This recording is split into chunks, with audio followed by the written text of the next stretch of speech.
بسم اللہ الرحمن الرحیم اما یتساءلون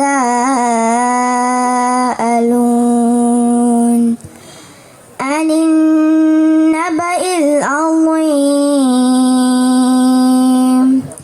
الذی هم فیہ مختلفون کلا سیعلمون ثم کلا سیعلمون۔ السلام علیکم ورحمۃ اللہ وبرکاتہ۔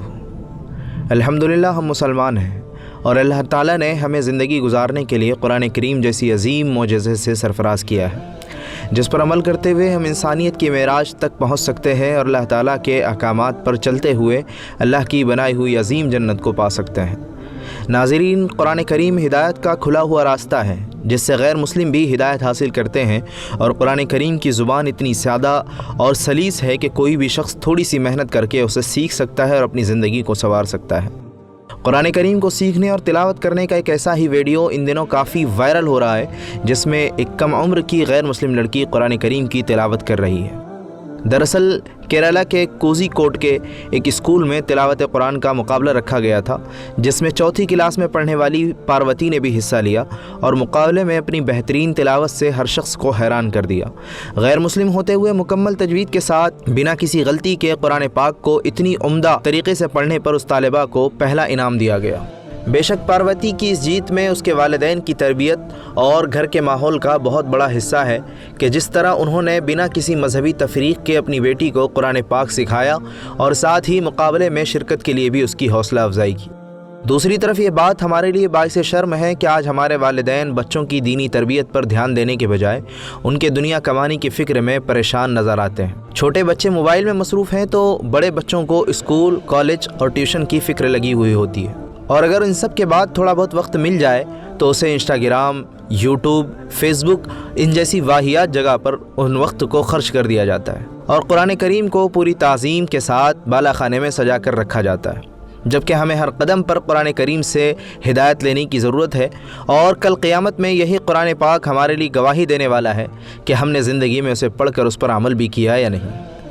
اللہ تعالیٰ ہمارے ذہنوں سے غفلتوں کے پردوں کو ہٹائے اور ہمیں دین کی مکمل سمجھ عطا فرمائے، اور ہم یہ بھی دعا کرتے ہیں کہ اللہ تعالیٰ اس طالبہ کو، اس کے والدین کو اسلام کی ہدایت عطا فرمائے۔ اس ویڈیو کے بارے میں اپنی قیمتی رائے سے ہمیں ضرور آگاہ کریں۔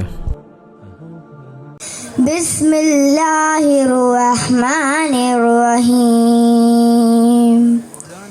اما یتساءلون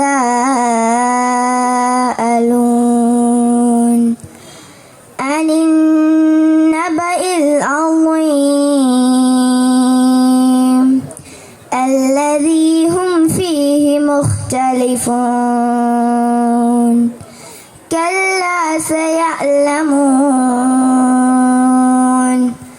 ثم کلا سیعلمون ألم نجعل الأرض مهادا والجبال أوتادا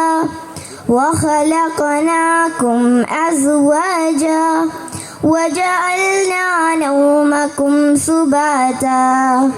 وجعلنا الليل لباسا وجعلنا النهار معاشا وبنينا فوقكم سبعا شدادا وجعلنا سراجا وهاجا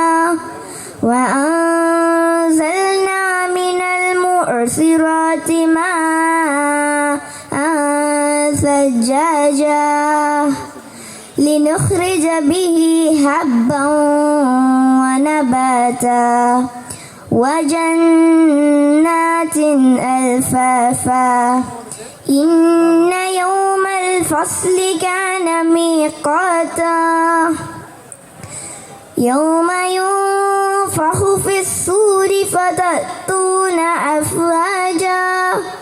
وفتحت السماء فكانت أبوابا